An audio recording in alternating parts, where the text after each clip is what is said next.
Jika kalian naik haji 100 tahun lalu atau tahun 1925, maka kalian akan menjumpai suasana yang sangat berbeda. Kalian tidak akan mengenal negara Indonesia maupun Arab Saudi, sebab kedua negara tersebut belum ada dan belum dibentuk. Jamaah Haji Nusantara kala itu berada di bawah pemerintahan penjajah Hindia Belanda.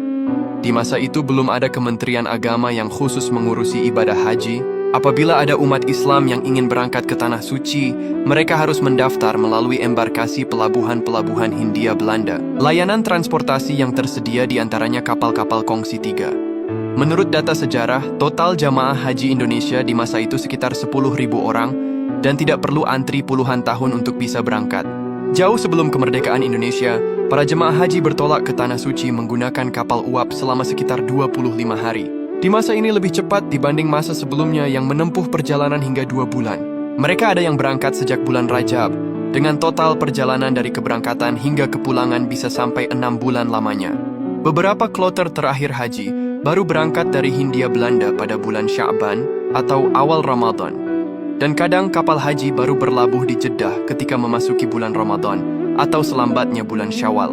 Hal biasa bila jamaah haji menjumpai 2 hari raya di Tanah Suci. Tahukah kalian berapa biaya haji 100 tahun lalu dan berapakah masa tunggunya? Pada tahun 1925, biaya untuk haji biasanya sampai menjual 8-10 ekor sapi. Jika 1 ekor sapi seharga 30 juta, maka kalau dikruskan butuh sekitar 300 juta rupiah. Tidak ada masa tunggu di waktu itu. Siapa yang punya biaya dan uang bisa langsung berangkat di tahun itu juga. Transportasi yang dipakai untuk berangkat haji diantaranya kapal, unta, dan kuda. Masa itu masih jarang sekali yang menggunakan transportasi mobil. Seperti inilah kondisi jamaah haji ketika menaiki kapal di masa lalu. Pengantar haji ramai-ramai menghantarkan calon jamaah hingga ke pelabuhan. Isak tangis perpisahan menjadi hal yang wajar terjadi di sepanjang pelabuhan. Mereka menaikkan barang-barang dengan cara dikerek seperti ini.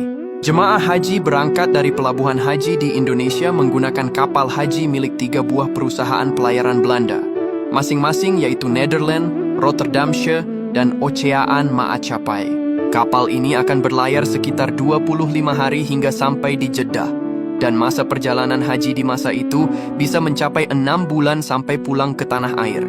Seperti inilah beratnya perjalanan haji di masa dahulu yang menaruhkan hidup dan mati.